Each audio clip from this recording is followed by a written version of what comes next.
Pemirsa, kita bertemu kembali malam ini di Indonesia Lawyers Club. Tampaknya dalam 10 hari ini tidak ada isu yang lebih hangat kecuali tragedi tembak-menembak antara polisi. Tembak-menembak atau tembak aja. Polisi tembak polisi. Malam ini tema kita di balik tragedi polisi tembak polisi. Apa sesungguhnya yang terjadi? Karena Presiden pun sore ini sudah menegaskan bahwa jangan ada yang ditutup-tutupi, semua harus dibuka transparan. Dan mengikuti itu kita dengar apa amanat Presiden. Saya kan sudah sampaikan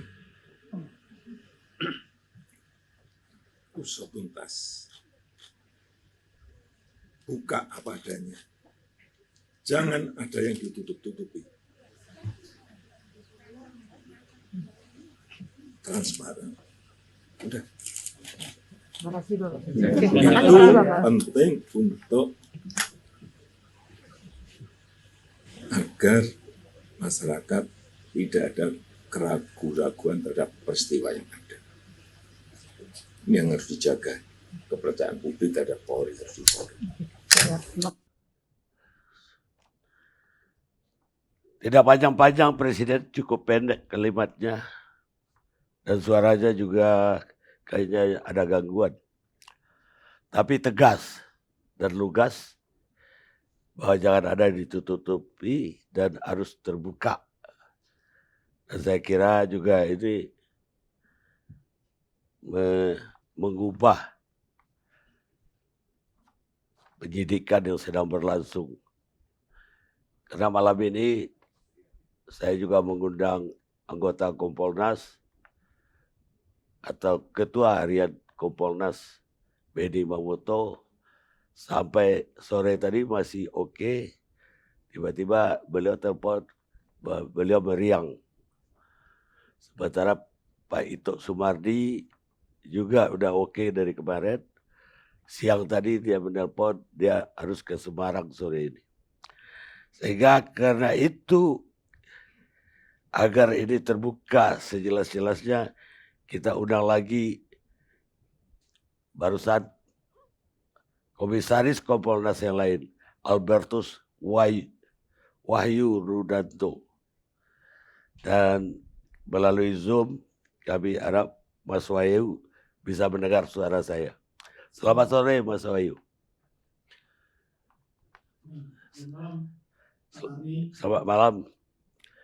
Mas Wahyu, setelah 10 hari sebagai Kompolnas, Mas Wahyu mengamati peristiwa ini, kalau nggak ditutup-tutupi, dibuka sejelas-jelasnya, seperti apa ini skenario-nya? Ya, terima kasih Pak Karni. Jadi memang kan Pak Karni kan senior saya, pernah jadi juga Komisaris Kompolnas yang pertama kali. Nah, sehingga ini saya berguru kepada senior ini. Kalau salah dikoreksi nih Pak Karni. Begini Pak Karni, awal mulanya Purnawirawan saya, statement resmi dari Humas.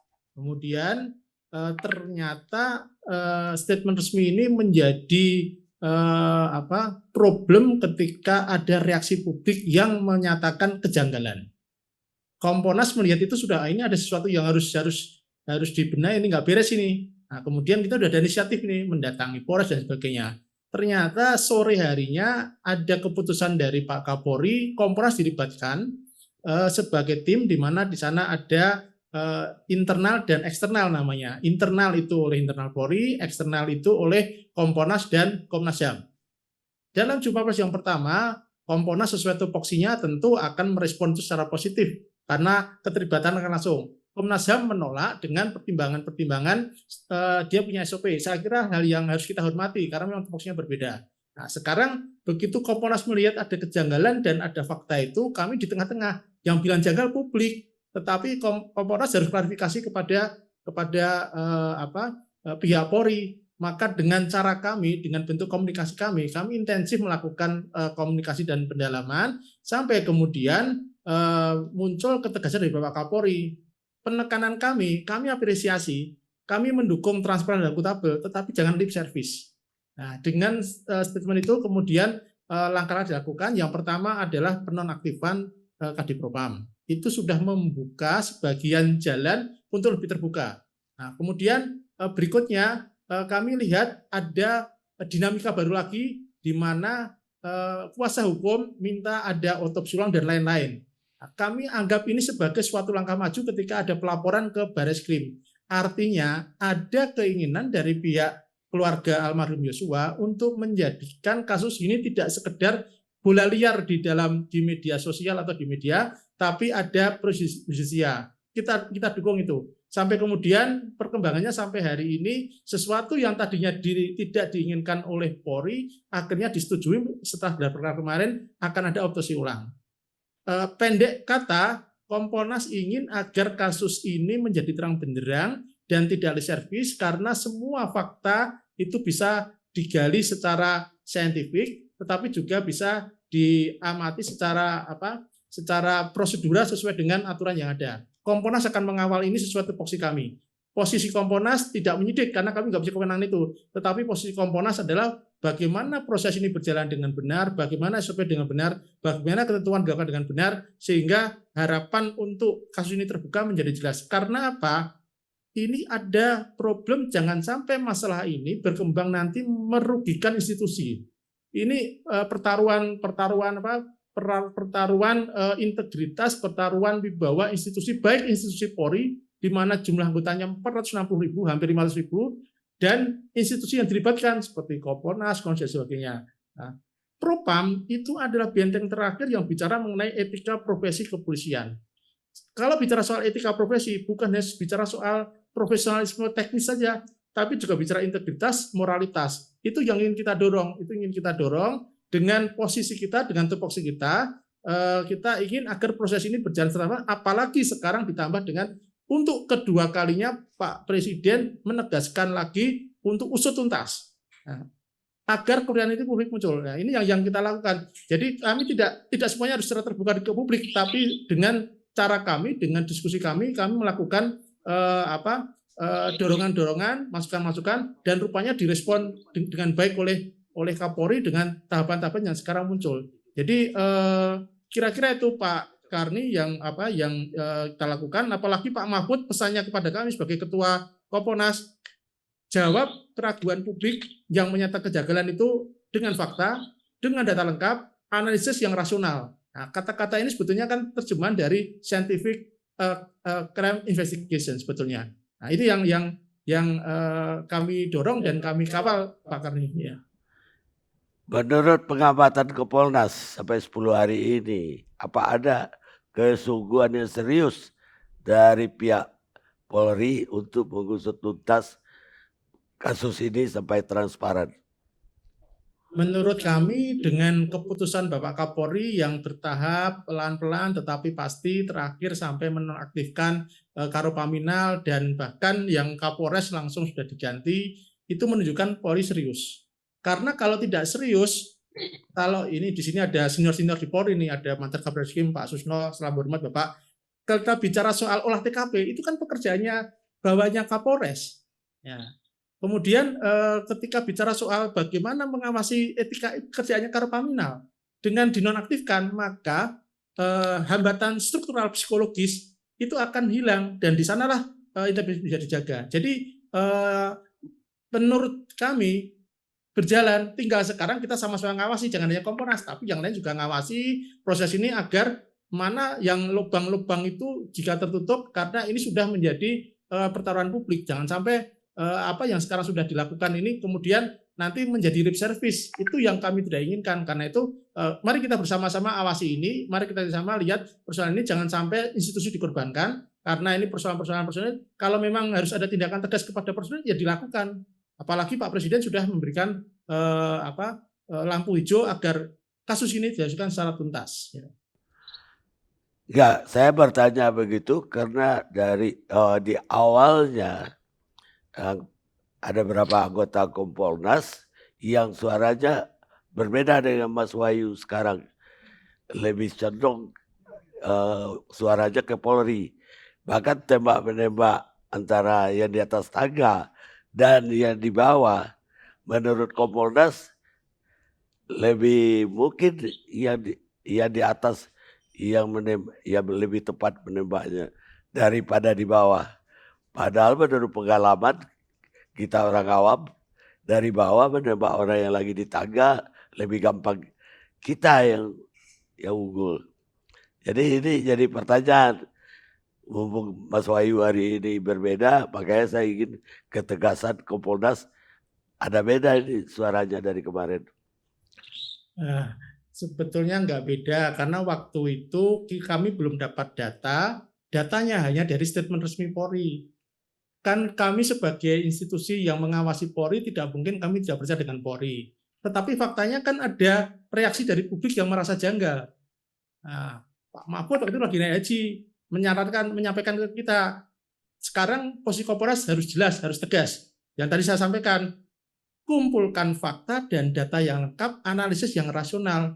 Nah, sehingga sekarang kita harus ngawal benar-benar. Ini sekarang Polri sudah serius, ya kita harus sama-sama ngawal ini. Kami Kompolnas kalau ada yang nggak benar ya harus juga dikoreksi karena belum tentu apa yang disampaikan sekarang sudah apa yang dilakukan, maka kemudian kita tugaskan kita minta untuk datang ke yang ke TKP, Pak Beni kita minta ke Jambi untuk mewawancara dan sebagainya, kita konfirmasi mengikuti gelar perkara itu dan setiap yang dilakukan oleh baik Pak Beni, Bu Pungki yang kita tugaskan langsung turun ke lapangan harus langsung disampaikan ke kita. Kita punya di grup WA, punya sering melakukan video call dengan teman-teman itu untuk informasi terbaru sehingga masing-masing anggota terupdate apa yang terbaru, dan ketika ditanya ke publik dan kita diminta untuk memberikan klarifikasi kita bisa jelas. Artinya kita punya komitmen bahwa kita nggak main-main sebagai pengawas kita dapatkan ini amanah ini Bang Karni, ini amanah itu jangan kemudian dibuat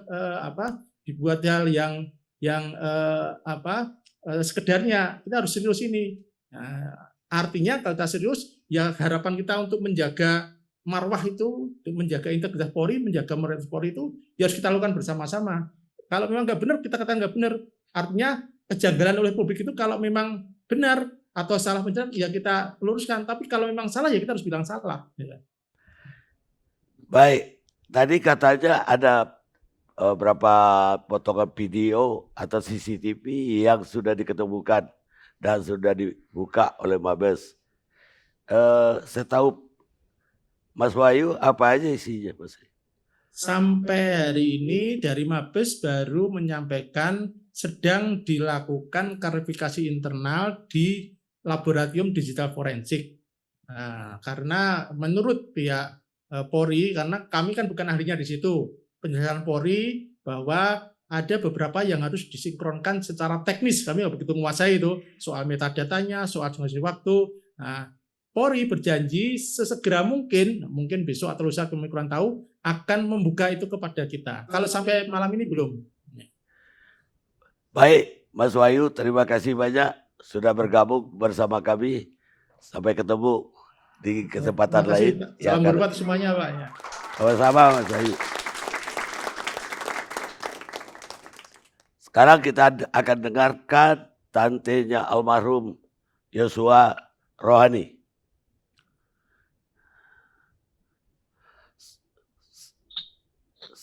Selamat malam Bu Rohani.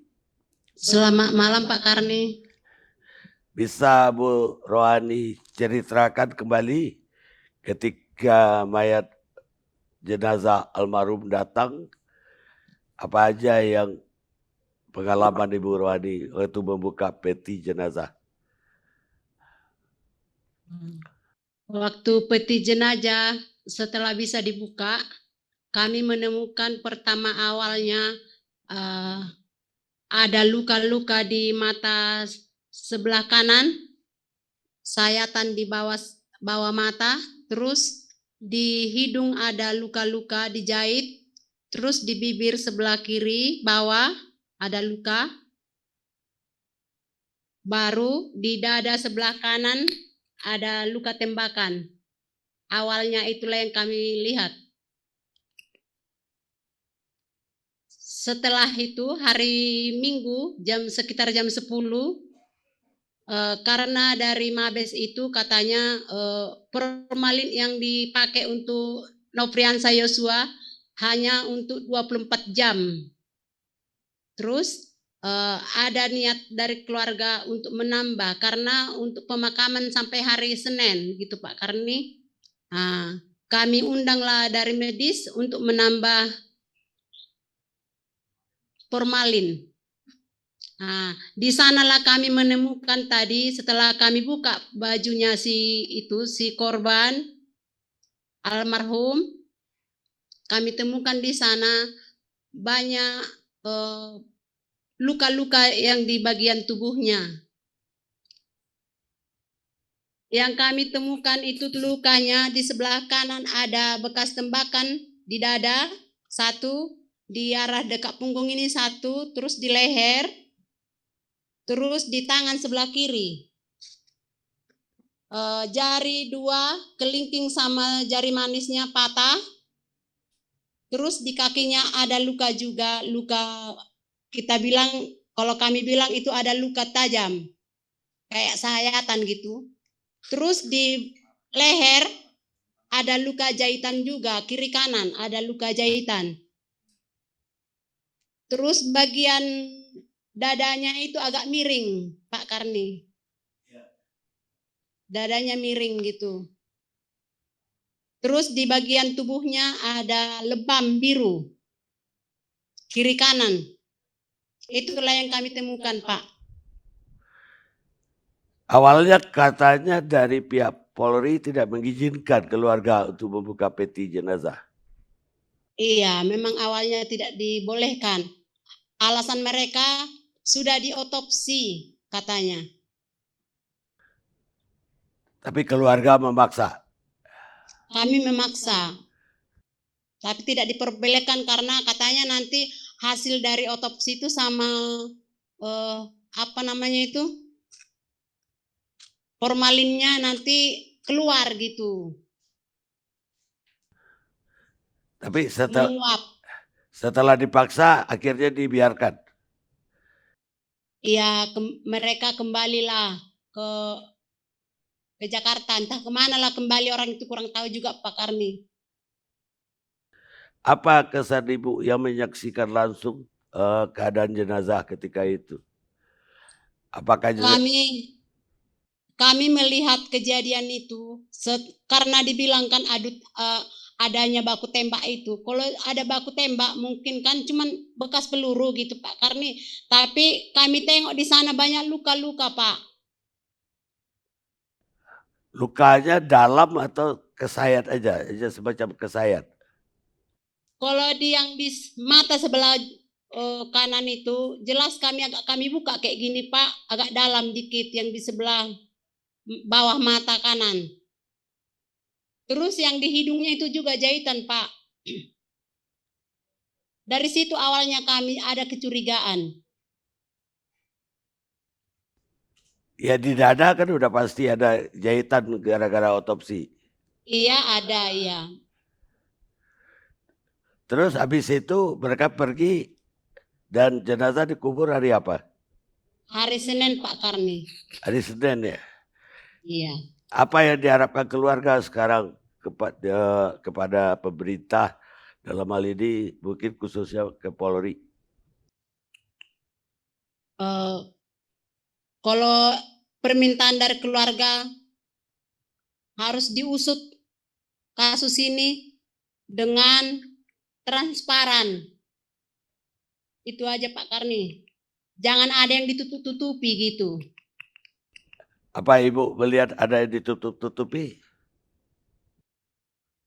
Banyak lah Pak yang ditutup-tutupi karena cuman dibilang kan adu tembak. Kalau adu tembak nggak mungkin ada luka-luka kayak di tangan, kakinya ada juga Pak.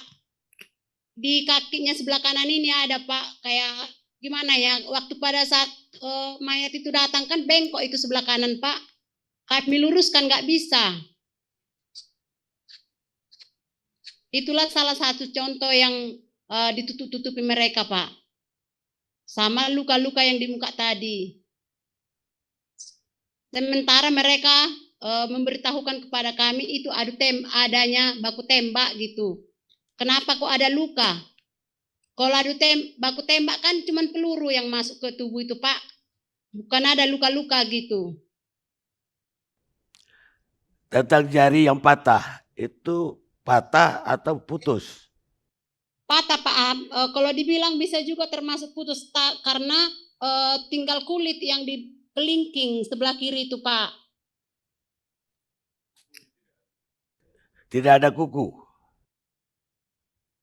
Kukunya itu masih ada dikit, Pak. Masih dikit. Baik, Bu Ruwani, terima kasih banyak sudah bersedia bergabung bersama kami malam ini. Mudah-mudahan keterangannya menambah pengetahuan publik terhadap kasus ini. Terima kasih, Bu. Dan salam Terima kasih, Pak Karni. salam duka cita untuk semua keluarga. Terima kasih juga. Pemirsa, tidak ada yang lebih penting daripada fakta. Tanpa fakta, ilmu kriminal, investigasi saintifik kriminal itu tidak lebih daripada hanya ilmu teka-teki dan bukan ilmu pengetahuan.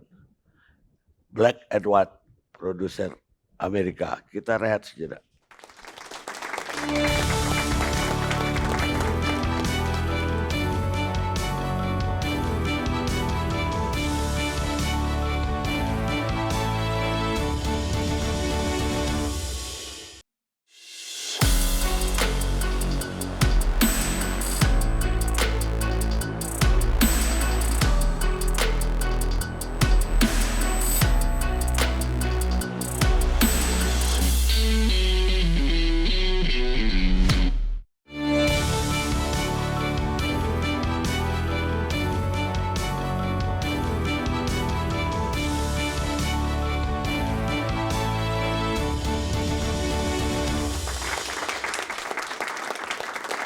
Pemirsa, kita lanjutkan diskusi kita.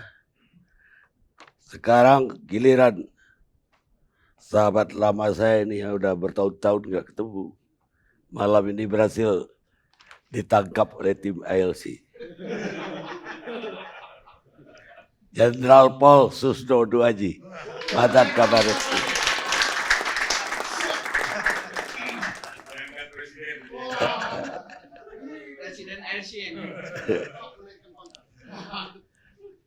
Mic itu di samping, mic-nya samping.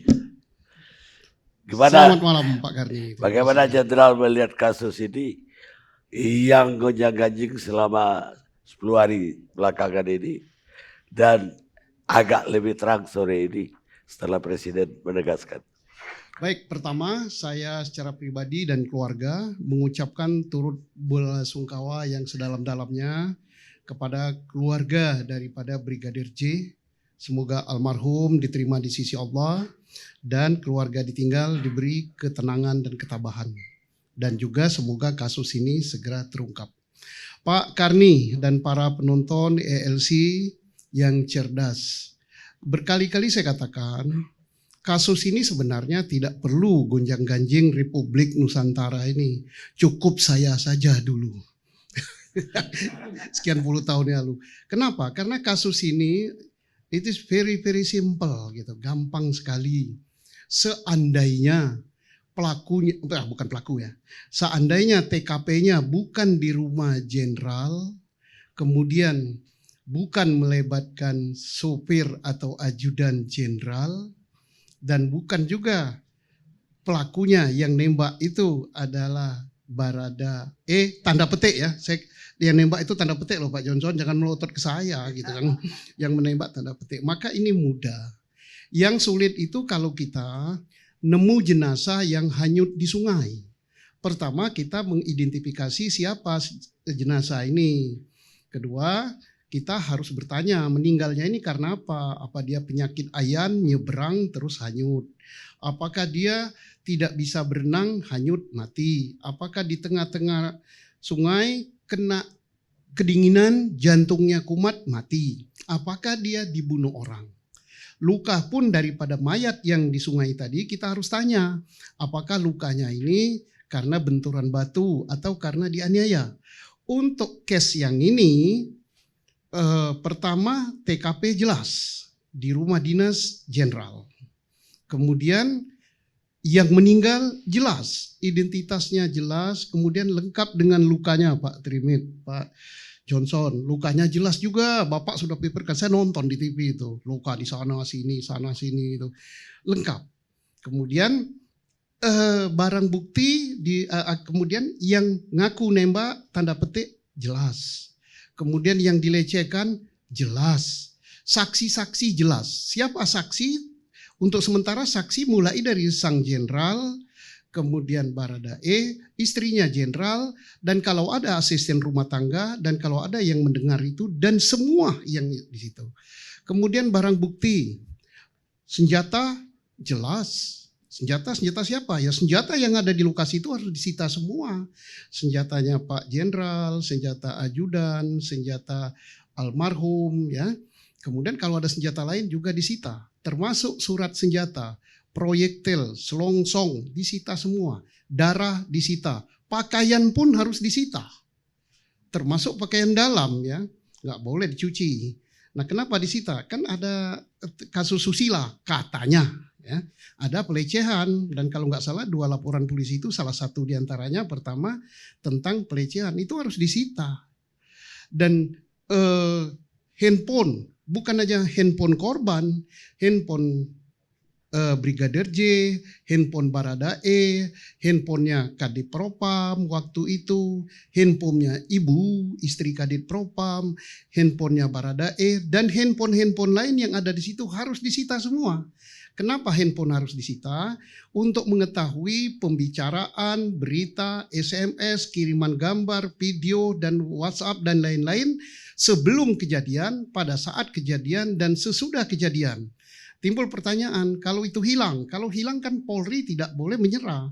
Kan ada provider, minta kepada provider, karena ini kasus kriminal, pasti provider akan berikan kok. Akan terlacak semua. Dan dari handphone juga bisa diketahui posisi masing-masing pemegang telepon pada jam itu. Karena handphone kita itu kita nggak bisa, untung aja istri nggak bisa buka itu loh Pak. Kalau dia bisa tanya provider bisa tahu dia posisi Pak Johnson di mana jam sekian, bisa ketahuan loh Pak. Nah jadi Pak Gayus bisa juga ngajar terus kalau beliau. Oh Pak Johnson, karena Pak Johnson sahabat saya gitu. Jadi dengan handphone itu bisa terjawab posisi. Apakah PCR antara tempat PCR dengan lokasi itu bisa ketahuan? Kenapa bisa ketahuan? Pasti BTS di sana, BTS itu tiang yang tinggi itu bisa nunjukkan posisi di mana kita. Makanya teroris ketangkap itu karena itu sebenarnya. Nah terus selain handphone disita, ada juga di situ apa namanya decoder. Jadi bukan yang nyorot itu, kalau yang nyorot itu nggak nyimpan apa-apa, tapi dia kan ngambil gambar.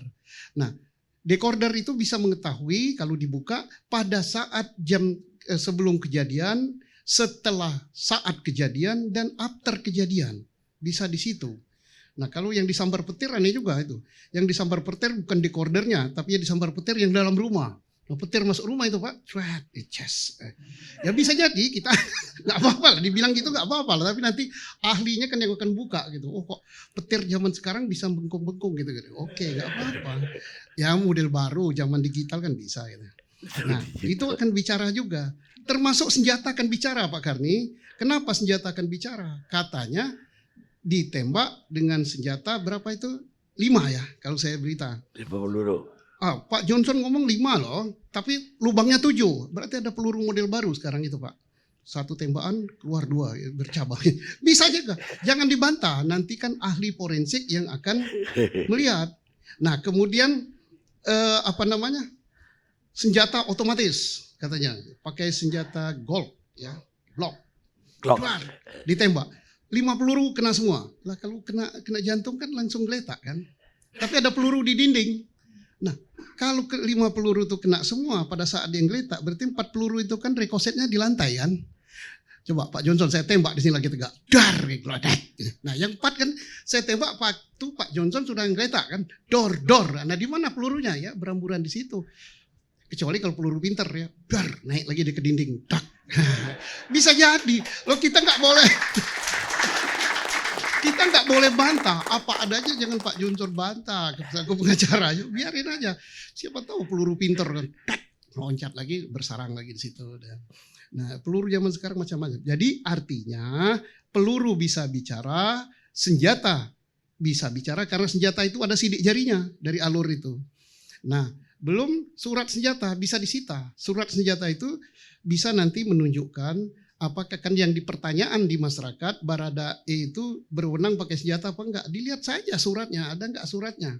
Kemudian suratnya itu surat sakti apa surat asli. Nah, kalau surat sakti ya siapa yang ngasih surat sakti itu bahaya gitu kan. Nah, kemudian dari peluru kita nggak usah ribut tentang Baradae jago nembak atau tidak. Polisi sekarang pinter.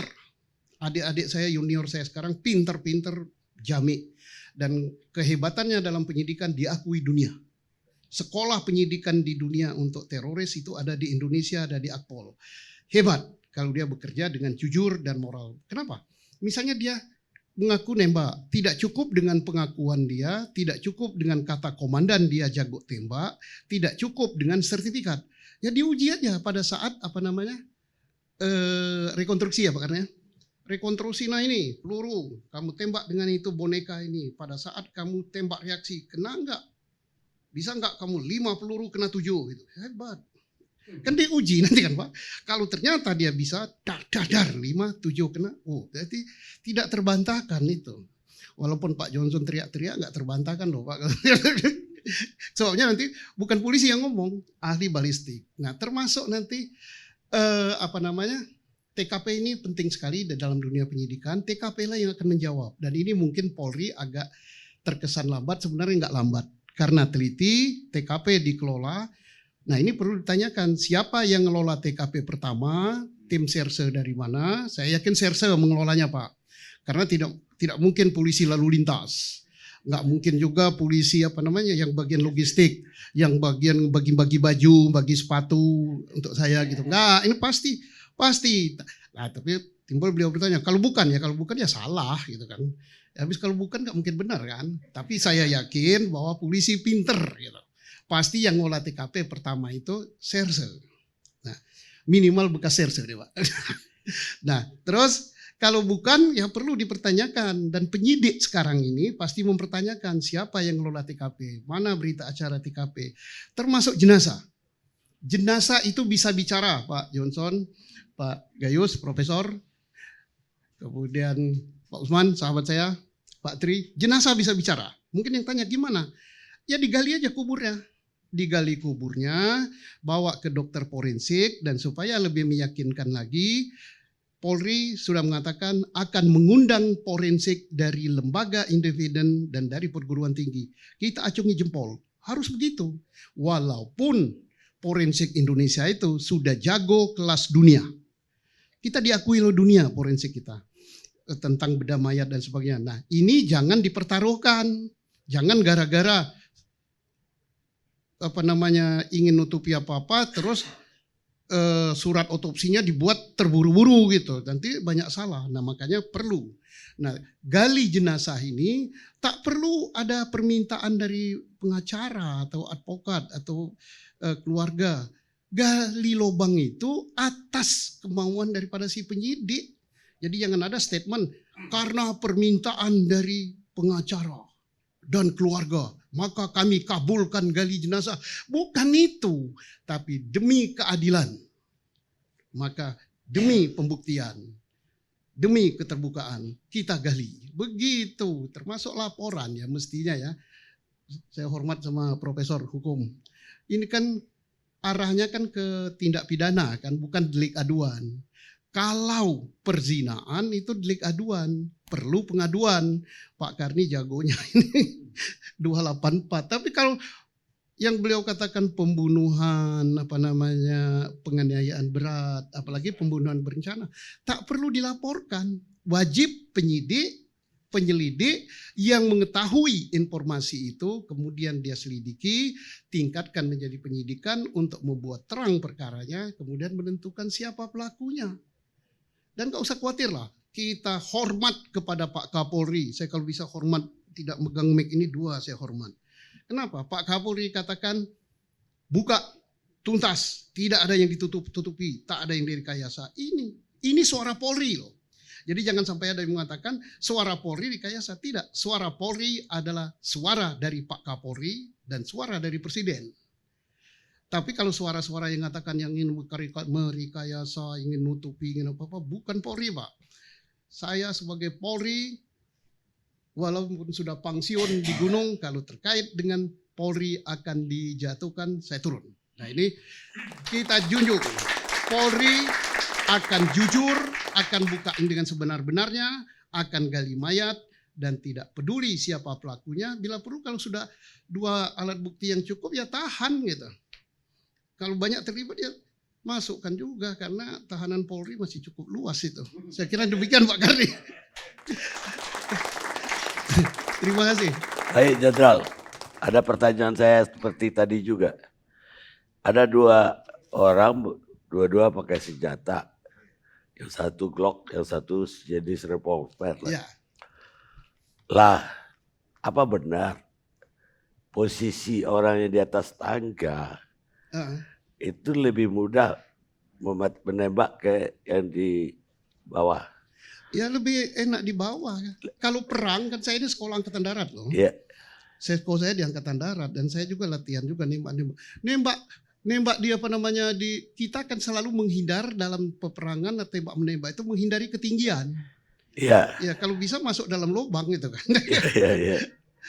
Atau diharap lah ya. Iya, ngapain orang selalu nembak itu kan dalam kan tiarap supaya posisi rendah. Ya kalau dia di pucuk dari gunung nembak ke bawah ya agak sulit. Tapi kalau di bawah nembak ke atas lebih gampang. Tapi supaya lebih meyakin jangan kata saya. Nanti buktikan aja dalam rekonstruksi. Kasih peluru, kasih apa-apa, solo dor. Ya soalnya ini kan fakta yang terjadi. Yang dari atas nembak 5 tadi Bapak bilang yang masuk 7. Iya. Yang di bawah malah gak ada yang masuk Pak. Enggak, itu nembak 7 enggak masuk yang bawah. Iya. Yang atas nembak 5 kena 7. Iya. Tapi itu kan kata media. Ya mungkin diralat lah. Tulisannya tulisannya maksudnya 5 Pak. Yang katanya kan tulisannya 7, tabaco 5 ya. Jadi kehilangan pertanyaan saya gara-gara jawab. Karena ada orang Pak ditembak. Menurut apa aja feelingnya saya 2 peluru aja udah lumpuh. Ya. Terus buat apa lagi ditembak berkali-kali? Ya itu katanya kan menurut berita ya, tapi nggak tahu benar ya. Makanya perlu diperiksa. Katanya bela diri. Kalau bela diri kan dalam rangka karena dia diancam dari bawah kan. Mestinya nggak perlu mati ya. Apalagi penembak tepat ya. 1 tembakan aja dipilih aja sini kaget aja cukup. Nah. Tapi mungkin senjatanya otomatis Pak. Nah. Kemudian dia mencari sasaran sendiri gitu. Lah kan bisa jadi Pak Ong forensik belum bersuara. Nanti kalau saya dui forensik tapi saya nggak begini Pak Jenderal kan pernah pegang Glock. Oh iya itu pegangan saya. Apa iya kayak gitu Glock? Enggak juga lah Pak. Kalau jenderal nembaknya kan pelan kan. Apalagi saya kan istrinya orang Jawa jadi gaya Solo. Bisa ya. Dia kan anak muda kan. Kalau anak muda kan nah, mungkin belum ditembakkan pun sudah meledak gitu. Ya biar nggak tegang Pak Karni. Jadi nggak mungkin lah gitu. Itu impossible. Terus kalau seseorang tadi kan pertanyaan saya dia udah kena pasti udah lumpuh 2 peluru aja udah lumpuh lah. Iya. Apalagi di dada. Iya. Itu pasti lumpuh. Terus ngapain digituin? Tapi pertanyaan sekarang nggak itu. Apakah orang semacam itu nanti kena di dadanya masih bisa membalas 7 kali? Iya kan bisa saja rohnya jawab gitu kan. Kalau lah makanya Pak ini kan Kalau kejanggalan-kejanggalan Bapak ditanyakan, justru reserse itu bekerja atas kejanggalan. Serse kita kan pintar, seperti dikatakan bahwa tembakannya 5 pakai senjata otomatis. Ada di dada kena, begitu kena dada kan geletak kan. Iya. Kalau geletak, kemudian ada lagi yang luka kan. Kalau ada lagi yang luka tembak lagi, berarti nembaknya bukan dia saat berdiri. Saat dia sudah Jatuh. terjatuh. Kalau dia sudah tersungkur, maka pelurunya tidak mungkin kena dinding kan. Tapi dor-dor dia kena lantai. Kecuali kalau pelurunya nakal dari lantai, shit. Ya bisa jadi Pak, sahabat saya sudah di dinding, aku nyusul juga. Bisa. Tapi yang bisa jawab kan ahli balistik itu nanti, apakah bisa peluru itu setelah dari lantai lari ke atas.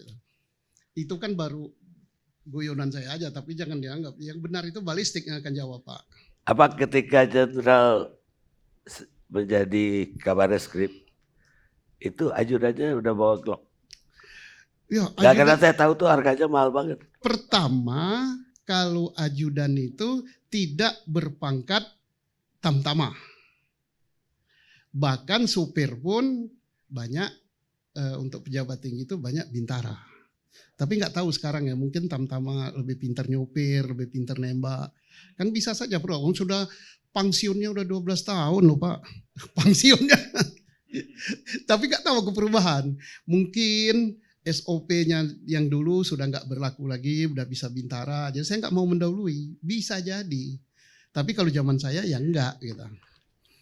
Ya mungkin zaman Bapak itu APBN-nya masih kecil. Masih kecil. Sekarang kan udah gede. Paling kurang 100 juta loh Pak Glock. Sekarang giliran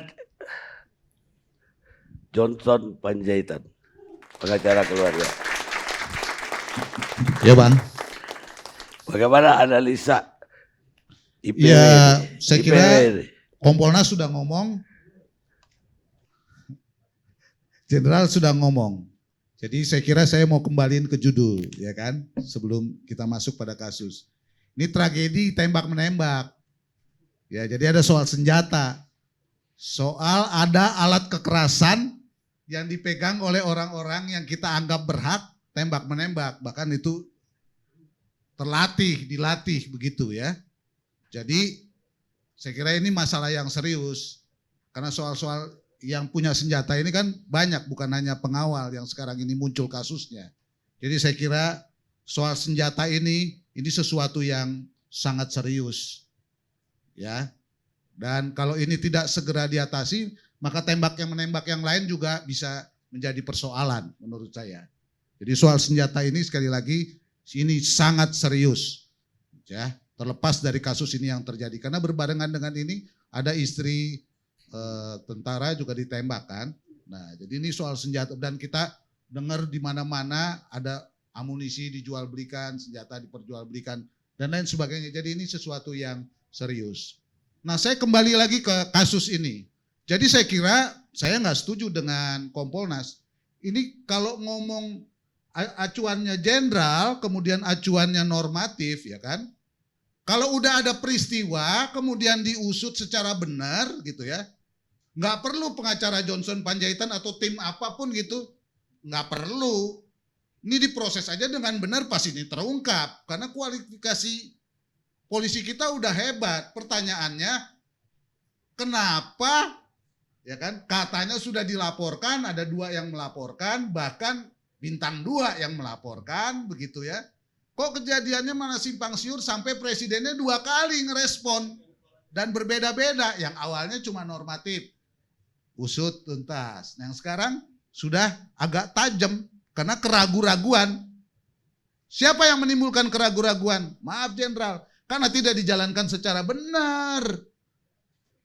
Ya kan? Kalau kita bilang ini tidak dilakukan secara benar, Bapak bilang Kapolri katanya udah nunjuk tim khusus. Masa udah 13 hari begini masih kontroversi? Masa sampai tadi malam saya diperiksa sampai pagi? Masa sih saya harus bikin laporan dulu untuk yang kesekian kali pembunuhan berencana? Penganiayaan yang saya laporkan sebenarnya bukan cuma itu, Jenderal. Teman-teman sekalian, juga ada pencurian, ada juga peretasan.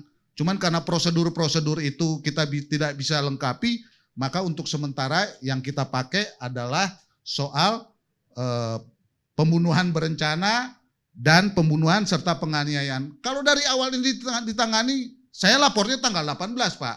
Dan sebagai orang yang profesional dan diangkat di atas sumpah, kami juga penegak hukum, kami juga nggak mau kayak penegak hukum yang menangani ini, yang katanya polisi dan ada institusinya. Saya juga pengen pro justisia, makanya saya lapor. Saya bikin surat kuasanya, saya lapor. Karena ada persoalan-persoalan yang nggak beres ditanganinya dari awal dan berantakan. Dan mengguncang bukan hanya polisi, tapi juga seluruh penegak-penegak hukum kita goyang. Karena kasus ini kan nanti berujung pada proses penegakan hukum ke pengadilan. Pak, ini kan pengalaman bersama dengan saya juga kasus Kopi Mirna bagaimana kita berdebat kan. Nah, jadi ini pertaruhannya bukan cuma polisi tapi penegakan hukum. Dan ternyata kalau presiden yang ngomong begini, kepercayaan masyarakat terhadap negara ini bisa mengelola hukum atau enggak sesuai perintah konstitusi nih. Ya, udah sekian hari kok malah kayak begini. Jadi Jenderal, ya kalau kita ngomong normatif harusnya ini ditangani secara benar. Tapi faktanya saya kemarin harus mengajukan surat secara resmi untuk meminta ya otopsi ulang, padahal sudah diotopsi. Kapolresnya konferensi pers, ini saya sudah pegang ini dokumen otopsi sementara. Kan jelas itu Kapolres ya. Nah, jadi ini Pak, otopsi sementara. Ya. Otopsi itu nggak ada otopsi sementara. Ya itu. Adanya otopsi benaran. Nah, kalau otopsinya benaran itu tidak benar, maka tidak benarnya itu timbul question kan, ngapain nggak benar? Kalau lambatnya itu lambat ada bisa diterima akal, ya kita terima. Tapi kalau lambatnya nggak diterima akal, maka tanda tanya juga kenapa lambat. Gitu kan? Jadi kalau Jenderal bilang ini nggak ada otopsi tidak benar, ini bukan lambat, nggak benar. Nah, nggak benar gitu loh. Benar, mudah-mudahan saja dari Mabes Polri dengar ini siapa dokter yang nangani. Ya. Kalau nanganinya benar, jam berapa jenazah itu dikirim ke tempat otopsi. Saya nggak tahu di mana tempat otopsi. Kemudian berapa jam mengotopsi jenazah untuk kasus yang seperti ini. Kalau kasus yang seperti ini masuknya hanya sekian jam selesai, apalagi yang nanganinya hanya 1-2 orang, tidak melibatkan ahli-ahli lain, ini bahasa Palembangnya icak-icak. Tahu icak ya? Pak Tri tahu itu. Tapi itu bukan Polri loh Pak. Kalau forensik Polri diakui, tapi itu icak-icak. Ya syukurlah Bapak ungkapnya gitu. Iya. Jadi Bang, kami juga meminta visum et repertum dan minta prarekonstruksi. Kalau benar kan nggak mungkin lawyer seperti saya minta prarekonstruksi. Untuk apa kalau semuanya udah dijalankan dengan benar? Justru karena ini tidak benar. Makanya ini jadi kayak begini dan kita berdiskusi di sini dan presiden meresponnya terhadap perkembangan ini. Justru karena tidak benar menurut saya. Karena itu maka mari kita sekarang mencoba ini secara benar. Cuman yang sudah tidak benar berhari-hari, ya baik penanganan yang seperti Jenderal katakan, mulai penanganan TKP, senjata dan lain sebagainya, kemudian ketidakbenaran itu diumumkan secara resmi oleh institusi, ini gimana memperbaikinya ini? Bagaimana kita melanjutkan ini? Nah, tadi malam kita sudah diperiksa secara resmi dan permohonan kami disetujui dan kami ingin percepat Pak supaya kerusakan-kerusakan mayat karena kan harus dibongkar kuburan, tapi juga kan harus diperbaiki. Kenapa? Ya persoalannya kan selama ini polisi yang melakukan, polisi yang lapor, polisi yang periksa, polisi yang konferensi pers, udah nggak bisa lagi. Kenapa? Karena nggak benar. Kalau benar kan nggak perlu ada diskusi ini, kita omongin aja yang benar kalau kayak begitu. Justru karena tidak benar, makanya ini jadi kayak begini, ya. Dan ketidakbenaran ini ditimpakan oleh orang-orang kecil yang sulit mengakses keadilan, bahkan ditekan dan diancam-ancam.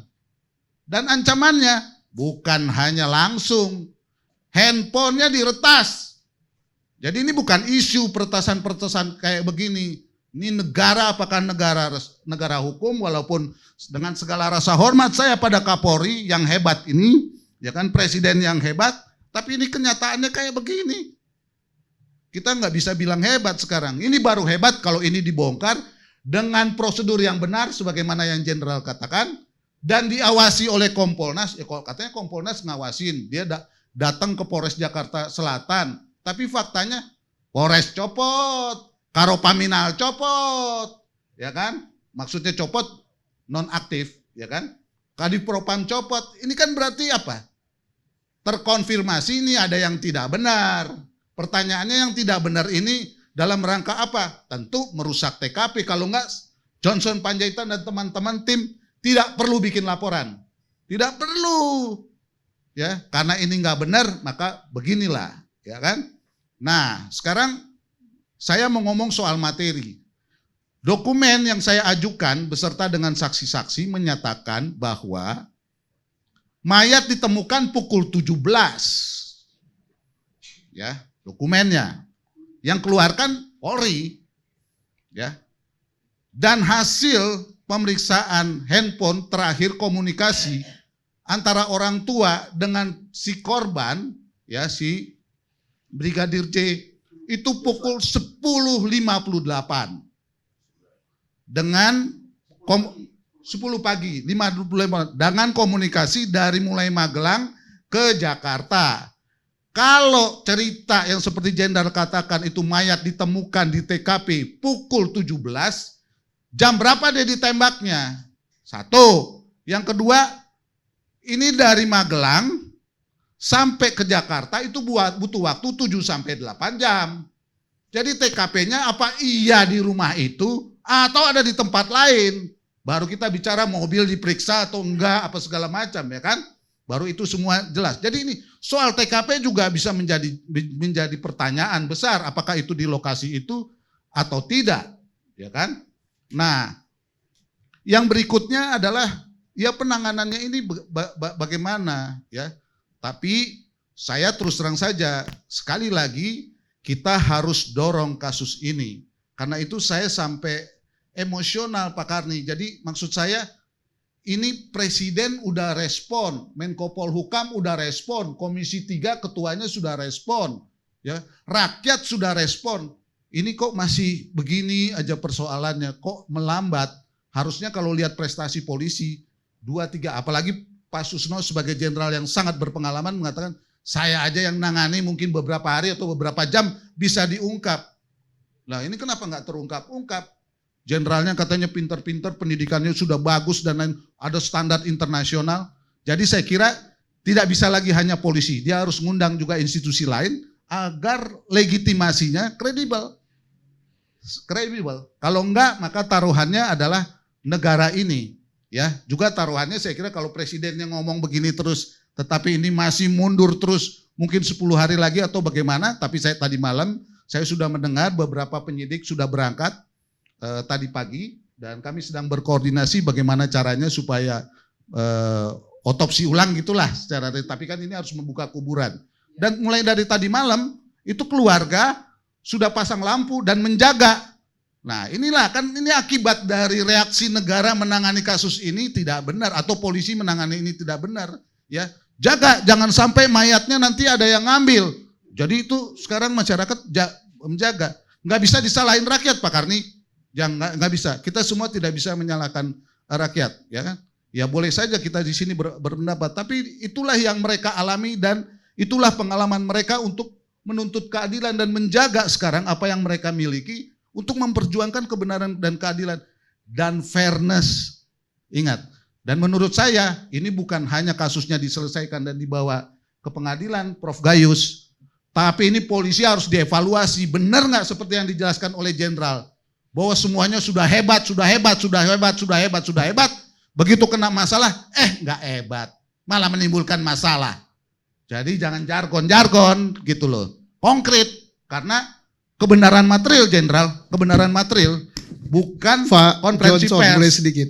Hebat itu tidak jadi hebat manakala tidak ada kejujuran dan moral. Nah, kan gitu. Ya. Saya pun kayak apapun juga kalau moral saya nggak ada, kejujuran saya nggak ada, ya loyo gitu. Loyo ya, nggak ada legitimasinya ya. Nah, supaya ada legitimasi, sudah dikatakan bahwa bongkar jenazah akan melibatkan institusi luar. It's very good, kita sambut. Ya. Tapi harus dibuktikan ini, jangan hanya omongan. Ya, dan ada kemendesakan Jenderal. Ya, Kalau waktu ini juga karena Ya. apa? Jenazah di dalam kuburan Ya. nggak bisa dia nunggu nanti. Nah, malaikat Pak Karni dan Jenderal dan Prof dan lain teman-teman sekalian, kemarin saya ditanya, jadi kalau negara nggak punya duit bagaimana? Lah, ini udah pertaruhan. Jadi kami bilang, walaupun kami nggak punya duit, kami akan biayai. ya bagus itu. Jadi Bagaimana? mudah-mudahan ELC ini adalah social control yang paling bagus. Setelah mendengar ini, besok pagi bila perlu. Dan kalau sangat mendesak ya malam ini dibongkar kan. Tidak salah bongkar jenazah tengah malam. Jangan lagi sok ben sok besok gitu kan. Secepatnya. Ini wujud kecintaan kepada institusi Polri. Polri itu milik kita semua loh, bukan milik segelintir orang. Ya, saya berharap apa yang dikatakan oleh Presiden itu konkret dan kecepatan ini makin konkret. Bukan hanya keluarga korban dapatkan. Nah, yang juga humanis Pak Karni begini. Di surat penerimaan mayat ini pada waktu serah terima oleh Kombes Simatupang, ini soal kemanusiaan ya kan? Karena biar bagaimanapun polisi ini keluarga besar kita juga, tapi selalu saja dia klaim bahwa humanis. Humanis itu bukan hanya untuk orang lain, tapi juga untuk keluarga sendiri ya kan? Dan sampai sekarang ini tidak diupacarakan penghormatan sebagai polisi, Pak. Jadi saya kira kalau nanti itu dibongkar, diotopsi dan lain sebagainya, ya ada prarekonstruksi, ya dimakamkan secara layak dan diberikan kehormatan begitu. Jangan seperti penjahat ini kan, yang diotopsi ini kan korban Pak, bukan pelaku kan kalau yang diotopsi ini. Jadi berikanlah penghargaan supaya benar ini nggak hanya jargon humanis, nggak lip service. Tapi sungguh-sungguh dilakukan bahwa memang negara ini sekarang ini concern pada soal hak asasi, concern pada nilai-nilai kemanusiaan dengan melakukan langkah-langkah yang konkret. Kira-kira begitu. Baik, terima kasih. Sekarang kita dengar lagi dari DPR, Trimedia Panjaitan, Kota Komisi 3. Terima kasih Bang Karni. Ini namanya dari Panjaitan ke Panjaitan. Ya. Sementara saya Ketua Umum Panjaitan Jabotabek. Yang menyampaikan duluan anggota saya. Iya dong, yang paling tinggi kan Belakangan. Ya. Nah yang kedua, kalau Pak Johnson ngomong seperti itu biasa. Kalau dia ngomong landai, itu ada apa-apa yang sama dia. Itu luar biasa. Yang ketiga, saya tadinya nggak terlalu tertarik dengan kasus ini. Ya, saya pikir ya biasa sudah. Tentara tembak-tembakan biasa, polisi tembak-tembakan biasa. Tapi begitu konferensi pers, Polisi tembak rakyat juga biasa, tentara tembak rakyat juga biasa. ya. Tapi begitu saya menonton televisi, ya sekarang YouTube lah, kita udah pulang malam nonton YouTube. Kok Karopenmas Brigjen Ramadan konferensi pers sumir sekali yang disampaikan. Dan kedua, konferensi pers untuk kasus yang demikian penting, ada polisi tembak-menembak di rumah jenderal, nggak ada barang bukti, nggak ada senjatanya, nggak ada pelurunya. Ketiga, tidak disampaikan bahwa sudah ada olah TKP, padahal disampaikan bahwa peristiwa itu terjadi hari Jumat. Sampai hari Senin belum ada disampaikan itu. Kemudian hal yang sama diulangin lagi oleh Kapolres Jakarta Selatan. Tidak ada. Ya, bahkan apa yang disampaikan oleh Pak Johnson tadi, dia ngasih tunjuk satu lembar kertas, saya pikir dikasih kesempatan. Kawan-kawannya Pak Karni ini, Bang Karni, kawan-kawan wartawan close up itu. Ya, sama seperti keluarga korban, Pak Komarudin Simanjuntak, Pak Johnson ini melapor, LP-nya kan di close up sama wartawan. Ini kan enggak. Waduh, saya pikir ada sesuatu nih. Delala mulai hari Selasa saya dihubungin oleh wartawan. Saya sampaikan itu. Keganjilan itu. Nah, ini ada apa? Pada saat itu saya langsung mengusulkan bahwa polisi harus melakukan 3 hal Kapolri. 1, bentuk tim independen, sebenarnya tim independen saya sampaikan.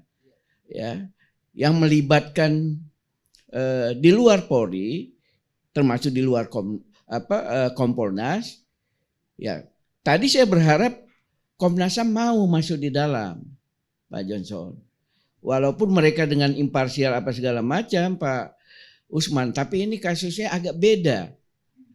Ya, sampai saya pernah di salah satu stasiun televisi, saya bilang sama Pak Ana, masuk di dalam. Supaya tahu juga kerja polisi ini seperti apa.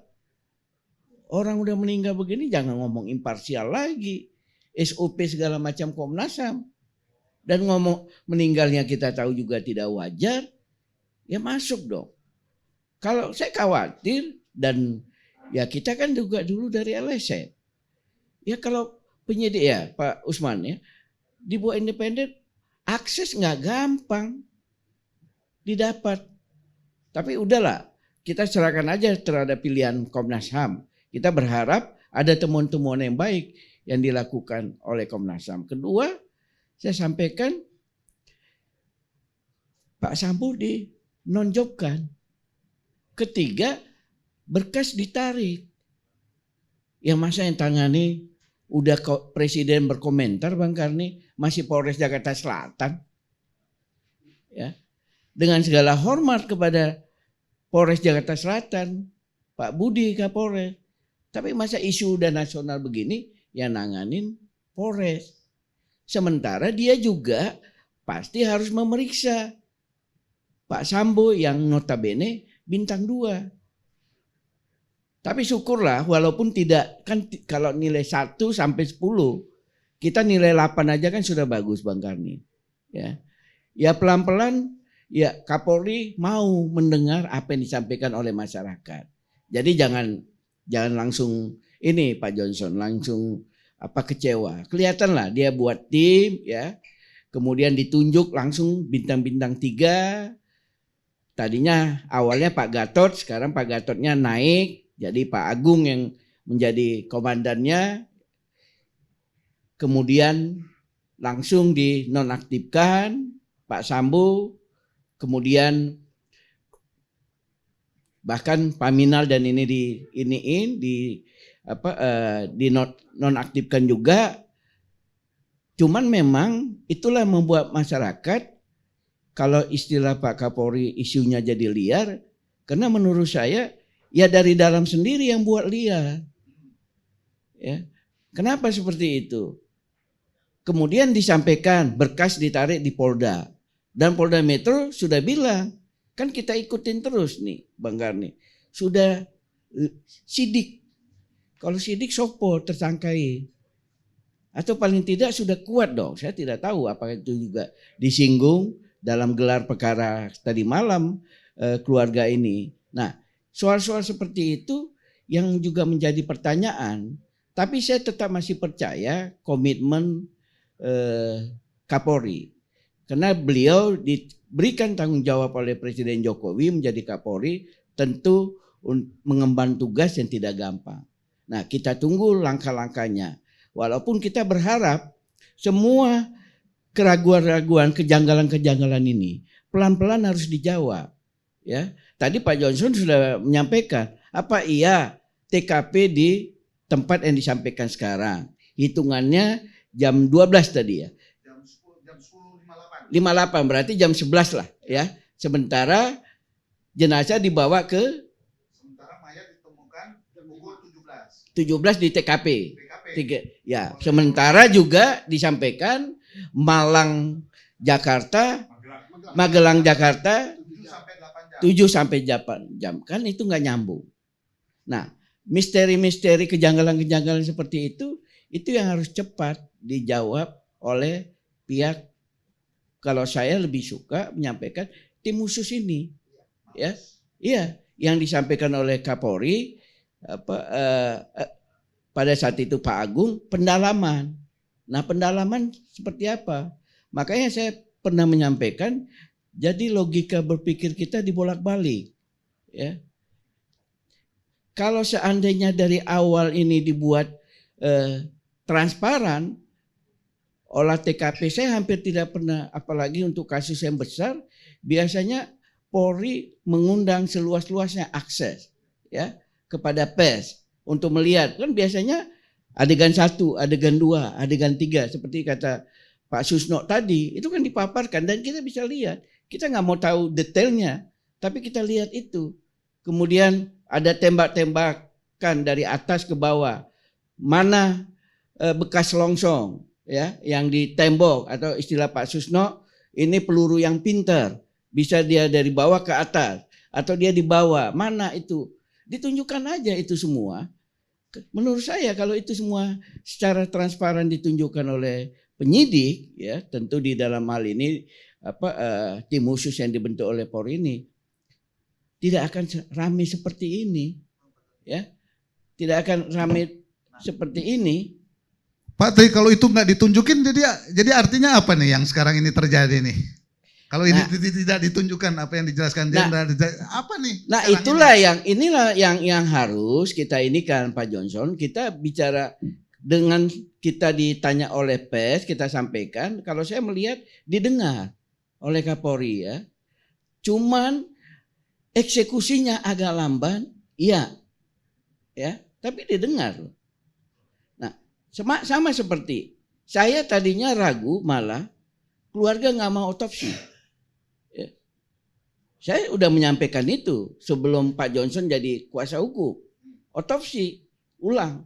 Karena kita sebagai orang hukum kan kita ngerti apa yang harus dilakukan terhadap sebuah peristiwa pidana. Kan kita ngerti.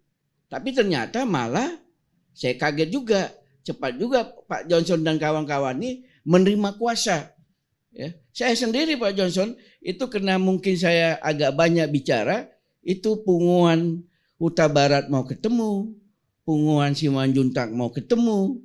Saya bilang nanti dulu, serahkan saja dulu sama penyidik, sembari tim hukumnya bekerja, para kuasa hukumnya. Jadi keraguan-keraguan seperti ini yang kita harus jaga, Bang Karni. Jangan hanya karena kasus ini institusi Polri jadi korban. Ya, saya kira itu yang jadi concern, ya. Dan saya kira Pak Sigit juga tahu itu. Ya. Dia tahu itu, cuman dia mungkin pelan-pelan. Ya. Karena menurut saya, kalau saya ikutin dari kasus ini, ya, mungkin tadi sangat optimistik bahwa keluarga mengikuti kemauan Polri. Ya. Jenazah dibawa, peti tidak dibuka, dimakamkan. Selesai. Kita nggak diundang Bang Karni malam ini. Ya. Kalau itu terjadi, tapi ternyata keluarga nggak berkenan. Ya. Karena nggak berkenan, ya mereka bingung, Pak Johnson. Nah, sehingga saya mendengar keluarga pada saat mereka tidak mau, langsung minta supaya dimakamkan secara kemiliteran, ya, polisi. Dan pihak Polri menyampaikan kami tanya dulu. Karena itulah Polmalin kan, supaya sampai Senin. Karena Polmalin itu 1 kali 24 jam. Tidak mungkin pikiran mereka, kemauan kami kalian nggak ikutin. Nah, kemauan kalian juga kami nggak ikutin. Sebentar. Saya mau nggak begitu, pikiran keluarga nggak begitu. Bukan. Justru karena merasa diperlakukan tidak adil, maka bukan pikiran keluarga, Pak Johnson. Pak Johnson tenang dulu, bukan pikiran keluarga. Kan ini informasi yang kita dengar, ya. Ini informasi kita dengar. Karena begitu tidak mau langsung dimakamkan, pihak Jakarta yang membawa ini bingung, ya. Karena pikirannya simpel. Kalau mau, selesai urusan. Ternyata di luar skenario dia, keluarga nggak mau. Ya. Ini di luar pikiran mereka, keluarga nggak mau. Nggak, maksudnya skenario, oh ini akan mulus-mulus aja padahal ini nggak benar gitu ya. Itu kan pikiran mereka. Gitu loh. Nah, kalau itu terjadi mulus, mana ada apa-apa. Nggak di LC ini kita. Nggak 13 hari ini. Walaupun ILC bilang ini tragedi tembak-menembak antar bukan. Kita nggak di sini. Kalau itu langsung dimakamkan. mulus ya. Iya kalau mulus. Tapi kan ternyata tidak. Itu loh maksud saya. Sehingga keluarga kan merasa ini hak dia dong. Ya, saya menyadari bahwa kenapa mereka minta buka. Saya mendengar juga dari keluarga-keluarga itu, karena ada tradisi orang Batak, Bang Karni, jenazah itu ditangisi mengandung, meratap. Iya. Nah, itu padahal yang membawa ini kan orang Batak, Kombes Simatupang. Ya. Nah, harusnya kan tahu tradisi itu. Tapi mungkin, ini kan mungkin, jadi tenang dulu Pak Johnson, ini kan mungkin asumsi yang info-info yang kita dengar. Ya begitu dia percaya diri sekali, nggak mau, wah bingung, nggak sesuai yang harapan nih.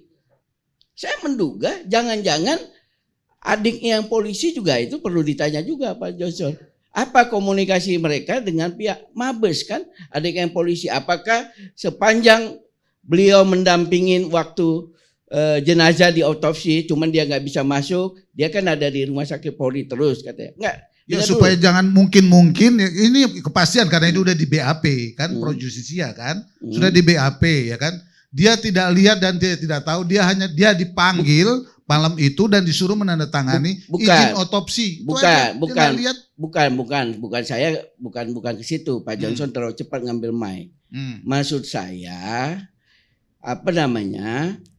apakah ada di lobi? Ada di lobi adiknya ini. Udahlah. Ada komunikasi. Ada komunikasi itu loh maksudnya.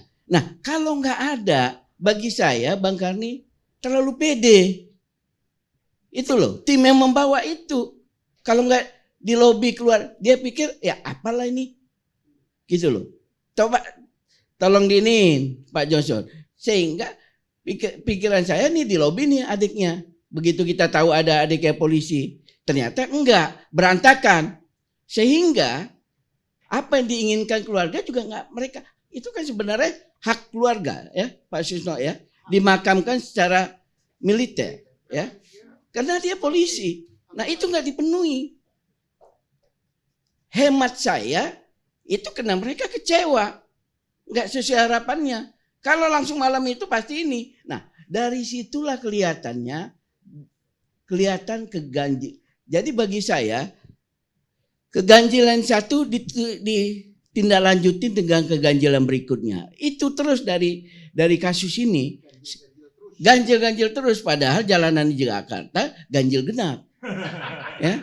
Tapi ini ganjil terus. Nah, soal-soal seperti ini yang harus diperbaiki. Dan ini sebenarnya yang tidak sesuai dengan presisi Polri itu, ya, yang menjadi komitmen Kapolri itu. Jadi yang mana yang ini kita tegakkan ini, ya, yang kita anggap nggak benar, mana yang sudah benar ya kita harus juga apresiasi itu benar. Bagi saya yang sekarang ini paling penting jangan korbankan institusi Polri, ya, dengan peristiwa yang sangat-sangat sederhana ini.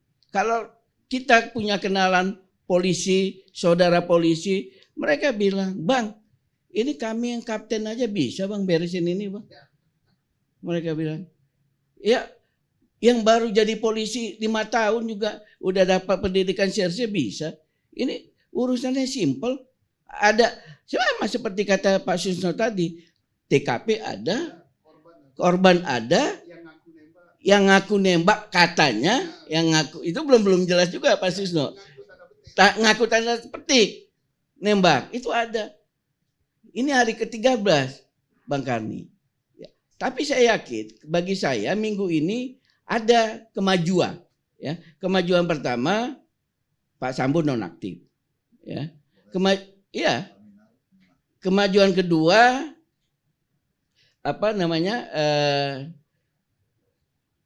langsung pengacara korban diberikan apresiasi yang baik, laporan polisi. Bahkan bagi saya, menurut saya tadi malam dengan Pak Benny Mamoto di Kompas TV saya bilang itu harusnya bukan gelar perkara, karena beliau bilang gelar perkara. Nah yang ketiga ada statement dari Pak Benny Mamoto tadi malam, berkas ditarik. Nah pada saat saya nonton breaking news, Dirpidum langsung yang memberikan komentar. Nah, bisa saja bahwa itu sudah ditarik ke Mabes Polri. Nah itu yang kita harus ikutin. Jadi dalam situasi seperti ini, masyarakat dari sejak awal sudah melihat keganjilan, ya ini jangan diulangin terus ya. Sikap Polri kemudian oke, otopsi langsung, ya itu harus kita apresiasi juga ya. Langsung otopsi, hanya saja otopsi ini juga harus melibatkan lembaga yang independen supaya semua juga bisa lihat. Dan kalau mungkin walaupun untuk kepentingan penyidikan bisa aja tidak diberitahu, tapi karena ini sudah menjadi konsumsi publik, ini menjadi isu nasional, harusnya semua perkembangan bisa diberitahu. Jangan berlindung di balik bahwa untuk kepentingan penyidikan, bahwa penyidik berhak merahasiakan. Ini kan sudah kepentingan masyarakat. Jadi harus sampaikan supaya keraguan-keraguan itu pelan-pelan terjawab, sehingga apapun hasil dari tim ini masyarakat bisa menerima. Tapi kalau keganjilan ini diproduksi terus, ya siapapun yang ditetapkan nanti tersangka tidak ada yang terima. Karena itulah saya berharap 17 Agustus sebelum kita memperingatin HUT kemerdekaan, minimal kasus ini udah P21. Ya. Itu target kita. Siapapun yang terlibat ini minimal sudah P21. Jadi kita tinggal menunggu di persidangan. Saya yakin pasti Bang Karni bikin live terus persidangannya. Itu yang kita harapkan. Jadi kita juga harus sabar, Pak Johnson ya. Sabar sembari kita awasi. Kemudian kita lihat. Termasuk Komnas HAM bagaimana kerjanya. Ya, kan harus kita lihat dulu dong. Apa yang disampaikan oleh polisi ini confirm nggak? Apa? Dan Komnas HAM kalau ada kesulitan juga sampaikan dong ke masyarakat. Apa kesulitan mereka dalam rangka mereka membuat terang perkara ini. Kita semuanya kepentingannya kan semua satu. Keadilan dan perkaranya jadi terang. Ya. Siapapun yang bersalah jangan ada dilindungin. Saya yakin betul Kapolri tidak mau mempertaruhkan institusi Polri untuk kepentingan ini. Karena nanti sudah lihat termasuk usulan revisi Undang-Undang Nomor 2 lagi ya. Itu jadi liar. Itulah yang disampaikan oleh Kapolri. Kalau mau nggak liar, semua dilakukan secara jujur dan berkeadilan. Tidak akan liar lagi dan masyarakat bisa menerima. Seperti itu Bang Karni. Oke. Pemirsa, sulit dipercaya bahwa seseorang akan berkata jujur bila Anda sendiri akan berbohong kalau Anda ada di posisi itu. H.L. McCann, jurnalis Amerika.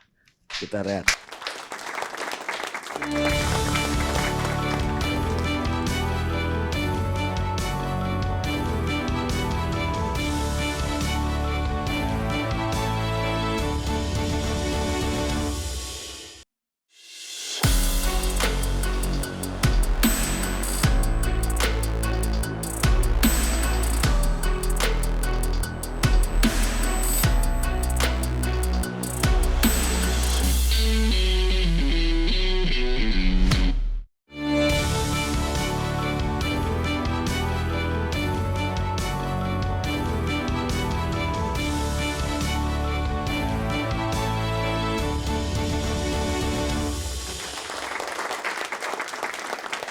Pemirsa, sampai kita di ujung acara.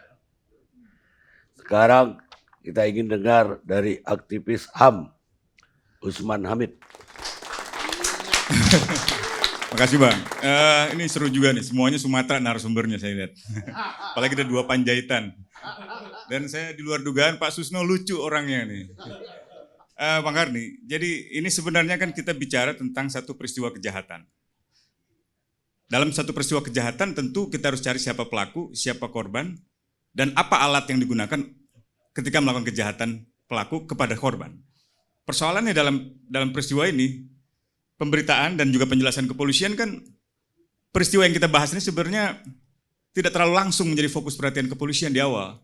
Mereka justru berbicara tentang peristiwa yang lain, yaitu peristiwa pelecehan seksual yang diduga dilakukan oleh almarhum Brigadir J kepada istri dari Kadif Propam. Nah sebenarnya peristiwa itu sendiri juga perlu dibuktikan dengan cara yang sama yang tadi dikatakan oleh Pak Susno Duaji. Siapa pelakunya, siapa korbannya, dan bagaimana perbuatan itu dilakukan, di mana, kapan, dan bagaimana perbuatan itu berlangsung. Demikian pula dalam soal dugaan kematian yang tidak wajar, kematian yang tidak sah, atau kematian dalam hal ini diduga oleh para pengacaranya sebagai pembunuhan. Nah saya kira kalau menggunakan kerangka teoritik yang tadi disampaikan oleh Pak Susno, kelihatan sekali proses ini di awal sebenarnya tidak ada kendala teknis, tidak ada kendala hukum. Yang ada adalah kendala non-teknis dan kendala non-hukum. Entah itu kendala politis, entah itu kendala atasan bawahan, pangkat, jabatan gitu ya. Psikologis gitu ya. Seorang bawahan misalnya kepolisian, kenapa Polres kemudian dialihkan ke Polda, lalu dialihkan lagi ke Barreskrim, lalu dialihkan lagi sempat ke Polda gitu. Ini menunjukkan bahwa kendalanya bukan kendala teknis lagi. Bukan lagi kendala hukum lagi. Karena kalau hukum kepolisian punya wewenangnya. Menyita handphone, menyita mobil, menyita barang bukti yang ada di lokasi, termasuk dugaan pembunuhan atau dugaan pelecehan seksual. Misalnya tempat tidur atau kasur atau spray atau baju, pakaian. Itu semua tampaknya tidak dijelaskan. Seperti tadi Pak Trimedia katakan, mestinya kalau kepolisian mengerjakan masalah ini tanpa ada persoalan yang disembunyikan, langsung dibeberkan barang buktinya. Langsung di close up oleh jurnalis. Tapi sayangnya itu tidak terjadi. Apalagi peristiwa pembunuhan atau dugaan pembunuhannya. Dan ini memang kita diuntungkan oleh sikap keluarga yang akhirnya membuka suara bahwa ada yang janggal di dalam kematian almarhum Brigadir J. Dan berani, itu kita salut, kita hormat. Harusnya semua warga negara Indonesia itu seperti itu gitu ya, berani gitu. Karena kenapa? Biasanya peristiwa-peristiwa pembunuhan oleh aparat, keluarganya diberikan santunan, diberikan apa yang disebut sebagai uang kerahiman, lalu diam gitu ya.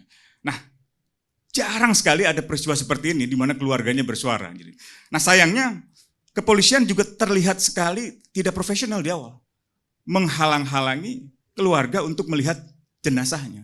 Apalagi dalam tradisi Batak ya, yaitu harus diratapi, harus dimengandung, harus dibuka dan harus diberikan ulos misalnya. Nah, ini yang saya kira membuka seluruh tabir, bahkan spekulasi gitu ya. Apalagi belakangan ini kalau kita lihat hari ini masyarakat sudah mulai menyuarakan tangkap Kadif Propam, tangkap Verdi Sambo. Artinya ada kecurigaan terhadap Kadif Propam yang dalam penjelasan kepolisian tidak ada di lokasi. Nah tentu kepolisian tidak perlu membantah langsung, cukup tunjukkan apa benar keberadaan yang bersangkutan tidak ada di lokasi. Dalam arti di rumah misalnya. Kalau di lokasi PCR, di mana? Apakah di aplikasi peduli lindunginya ada? Jam berapa, lalu dibandingkan dengan kronologi yang dijelaskan di dalam dokumen yang diserahkan kepada keluarga. Nah kalau itu tidak sinkron, ada apa? Demikian pula handphone. Handphone itu paling mudah bagi kepolisian. BTS-nya bisa ditelusuri, chipsnya bisa ditelusuri, percakapannya bisa ditelusuri, kalau dihapus bisa diretrieve gitu. Jangankan kasus kriminal yang lokasinya jelas, yang orang-orangnya dan saksinya jelas, peristiwa yang katakanlah pembunuhan Munir di atas pesawat, di luar negeri, artinya di dalam penerbangan luar negeri, itu bisa dibongkar. Seluruh dokumen yang pernah dihapus bisa diretrieve, bisa diambil kembali.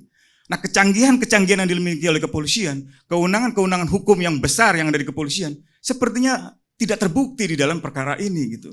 Nah ini yang memunculkan kekhawatiran dari masyarakat bahwa ini bukan akan dibuat terang, melainkan akan dibuat gelap gitu ya. Nah ini yang kita tidak inginkan. Nah, dalam standar internasional di PBB misalnya ada yang disebut sebagai prinsip-prinsip Minnesota. Prinsip Minnesota ini prinsip untuk melakukan investigasi terhadap pembunuhan yang tidak sah.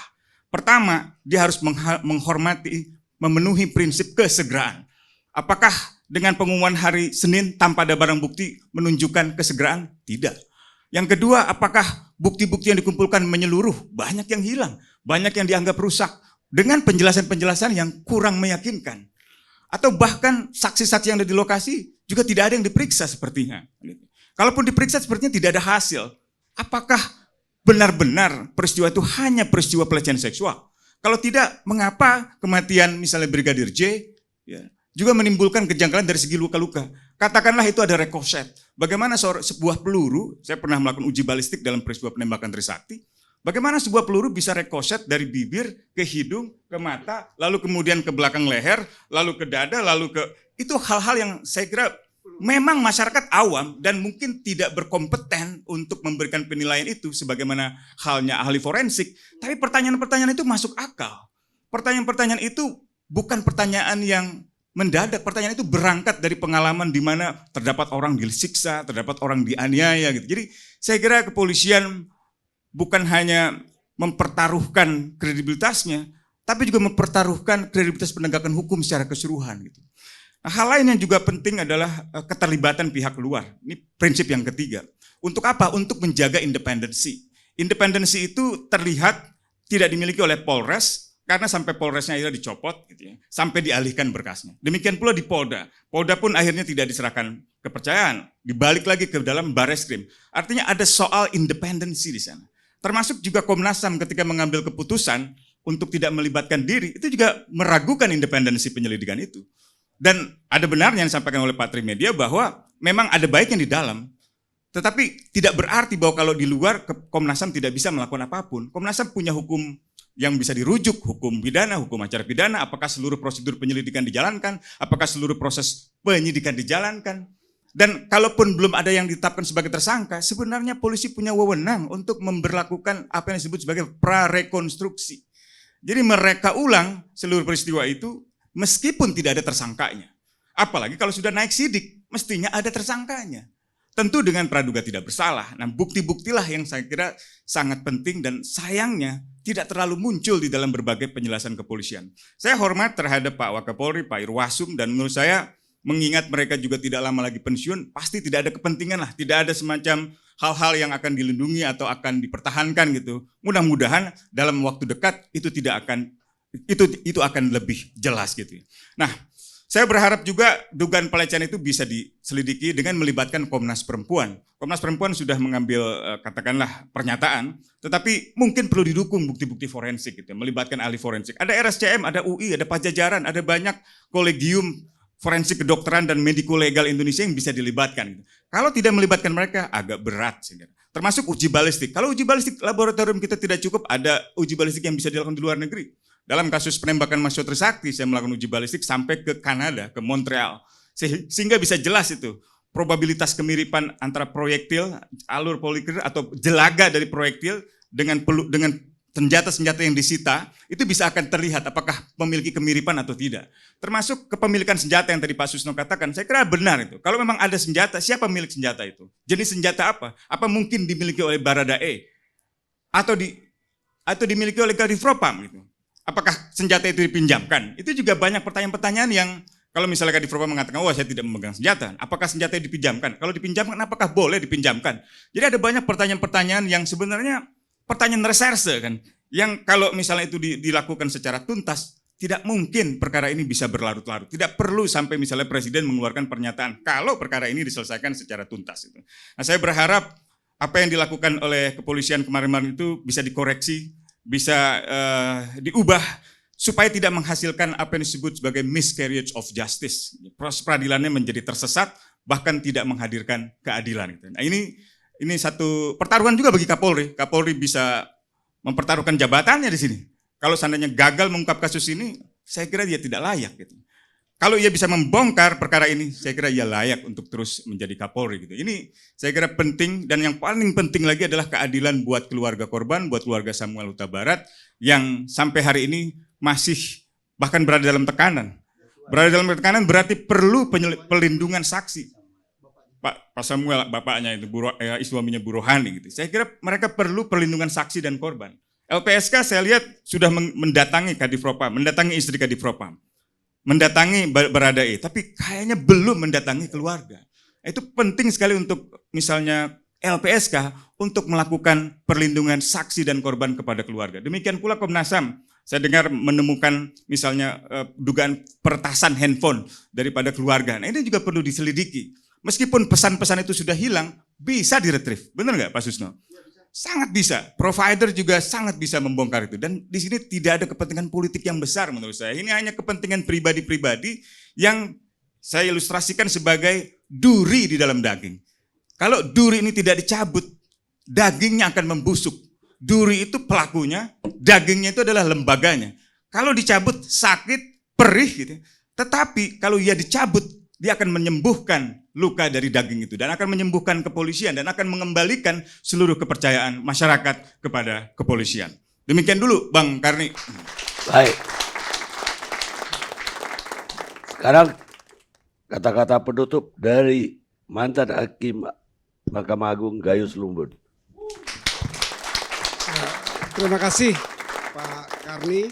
Saya diundang ILC malam hari ini dari tadi pagi mewakili pendapat sebagai kelompok hakim memandang perkara ini. Jadi kalau saya bicara hakim dan pengadilan, sesungguhnya itu kan hilir ya. Pada perkara ini masih di hulu ini. Kalau bagi saya perkara ini masih jauh dari proses hukum untuk mendapatkan keadilan melalui penegakan hukum. Sekarang tatarannya masih undang-undang ini. Belum nyampe ke hukum sebenarnya atau ke keadilan yang sifatnya hukum ya. Kenapa? Karena hari ini kalau saya mengatakan prosesnya masih dalam penyelidikan, yaitu mencari kebenaran apakah benar terjadi kejahatan. Baru itu. Peningkatannya adalah kalau memang ada kejahatan, maka alat buktinya apa saja. Nah, kemudian kalau sudah ada tingkatan di kelompok penyidikan, maka di situ ada upaya paksa, penahanan, dan yang lainnya, perampasan, kemudian penyitaan, upaya paksa semua. Ini kalau sudah mulai kepada penyidikan. Jadi masih jauh ini, kalau bagi saya untuk saya memberi pandangan. Tapi begini, pandangan saya mungkin untuk mencegah adanya konstruksi baru, sehingga melemahkan keadaan yang real. Ya misalnya dalam tahapan pengadilan itu ada dakwaan dan ada tuntutan. Ditutup dengan tuntutan dan putusan hakim. Nah, dua wilayah ini perlu mendapatkan kewaspadaan. Mewaspadai bagaimana rekonstruksi perkara ini menjadi melenceng. Karena kalau ada cacat di dakwaan, maka putusannya akan fresh track, bebas. Kalau cacat pada dakwaan. Nah, itu bisa diciptakan. Nah kemudian kalau cacatnya ada di penuntutan, maka paling-paling onslah. Ini yang bahaya. Jadi ini kita harus menghadapi bersama-sama satu due process of law yang betul-betul baik. Apa yang ada di pikiran hakim? Saya 7 tahun paling tidak karena dibantu Pak Trimet di Komisi 3 terpilih jadi Hakim Agung. Ini teman-teman Komisi 3 saja yang baik hati ini sebenarnya sampai saya bisa mencapai tugas di Mahkamah Agung. Nah, jadi apa sih di pikiran hakim ini untuk memutus perkara bisa ringan, bisa berat, dan ini di bidang saya, pidana umum dan pidana militer itu bidang saya di Mahkamah Agung. Sehingga saya menggunakan yang pertama logika hakim. Hakim ini punya logika. Logikanya apa? Logika mengenai hukum yang harus ditegakkan, termasuk ilmu hukum. Kemudian baru keyakinan hakim, dan baru undang-undang yang mendasari putusan hakim. Nah, kalau saya mengatakan logika, maka saya menggunakan banyak teori. Tadi Pak Hamid menyebutkan bahwa harus ada senjata. Diteliti senjata. Tadi juga Pak Susno menggambarkan. Itu alat ya. Itu sebenarnya elemen terakhir itu. Elemen pertama itu adalah lokus tempat kejadian. Itu penting. Jadi salah tempat nanti dakwaan akan berubah. Dan ini menjadikan lemahnya dakwaan. Kemudian ada pelaku dan korban. 3 saja disebut sebagai triangle theory of crime. Ini teorinya banyak yang buat. Ada tambah alat tadi, senjata apa digunakan. Tapi alat itu kan tanpa senjata juga bisa, pembunuhan mencekik misalnya juga bisa. Jadi senjata agak di belakang secara teoritik. Maka Lauren Cohen itu menggambarkan 3 elemen ini. Kurang satu saja tidak mungkin dakwaan itu bisa berhasil. Kurangnya lokus, kurangnya pelaku, tidak jelas siapa pelakunya. Kalau korban pasti sudah jelas. Semua masalah tentu merujuk pada korban dulu. Nah, 3 elemen inilah bagian dari kewaspadaan kuatnya dakwaan. Lemahnya dakwaan akan melemahkan tuntutan. Ketika dua-duanya lemah, maka jangan heran kalau tidak ada bukti yang kuat pun bisa dihukum 20 tahun. Kopi beracun misalnya, itu buktinya tipis sekali itu. Tidak ada yang membuktikan secara sahih bahwa itu terjadi, ada orang menempatkan racun ke minuman. Tidak ada. Nah, tetapi hakim punya keyakinan. Sehingga hukumannya berat, 20 tahun, seumur hidup dan mati itu 3 kelompok hukuman yang terberat sebenarnya. 20 tahun. Nah, nanti kalau dibalik sekarang, demikian banyak bukti yang dikumpulkan dari penyelidikan, tapi lemahnya proses yang digunakan untuk mendakwa seseorang dengan lengkap, maka ini juga satu bahaya. Sehingga keadilan itu jauh bisa dijangkau. Tujuan hakim adalah memberi keadilan. Di samping kepastian hukum itu tidak selalu nomor 1 itu. Memastikan orang berbuat ini harus dihukum sekian. Itu tidak nomor 1. Ada kemanfaatan dan ada keadilan yang paling penting. Adil bisa diberikan untuk bermacam-macam keadilan. Tapi saya ulangi Pak Karni, mungkin kehadiran saya akan cuma bisa menggambarkan bahwa hari ini harus dimulai. Mengkonstruksi lebih baik lagi untuk dalam masih lingkup penyelidikan ini. Jadi itu apakah betul sih peristiwa yang terjadi? Baru itu ini. Apakah betul ini ada kejadian seperti perkara pidana pembunuhan? Ini baru salah satu. Apa betul di pembunuhan? Apa saling bunuh? Atau yang lain? Kalau pemaafan atau pengurangan hukuman karena sesuatu perbuatan, dalam hal ini emosi, itu nggak pernah dipertimbangkan oleh keadilan. Nggak ada dibolehkan orang emosi sampai mengambil langkah ini dimaklumi. Ya siapa yang tidak sakit hati kalau misalnya terjadi pelecehan kepada keluarganya. Tapi di hukum nggak dipertimbangkan itu. Bukan itu. Pertimbangan pengurangan hukuman itu banyak sekali. Bahkan pembebasan orang yang bersalah, nyata-nyata salah pun ada. Negara memerlukan. Deponering, sponering, itu dimungkinkan malah. Jelas-jelas dia membunuh, seorang dokter dia membunuh. Tetapi dibebaskan karena di daerah itu diperlukan dokter ini, keahlian ini. Deponering, sering kita juga menghargai beberapa kali kalau tidak salah dari KPK, Bambang Wijayanto dan Bibit juga diberikan deponering kalau tidak salah. Sponering sebenarnya, bahasa hukumnya sponering, tapi di Indonesia lebih terkenal deponering. Dikesampingkan sampai hari ini, yang saya ingat ya, mohon maaf kalau salah. Jadi ada saja itu.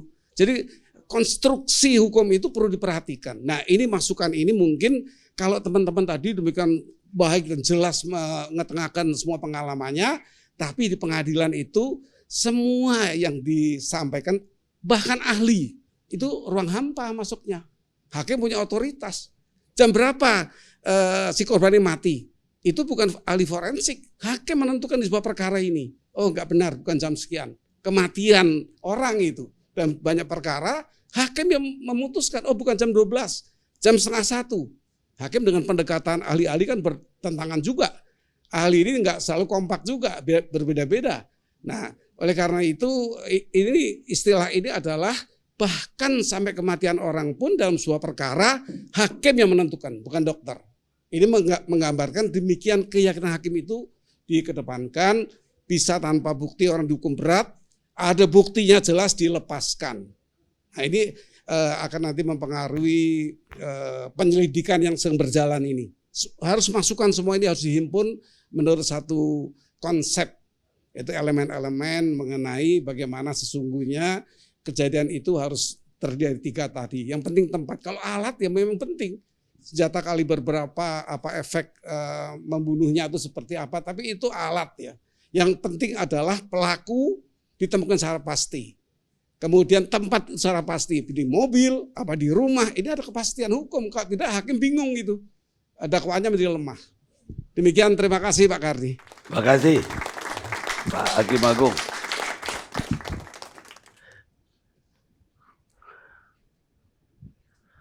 Pemirsa, mereka yang sudah mati tidak mungkin berteriak meminta keadilan ditegakkan.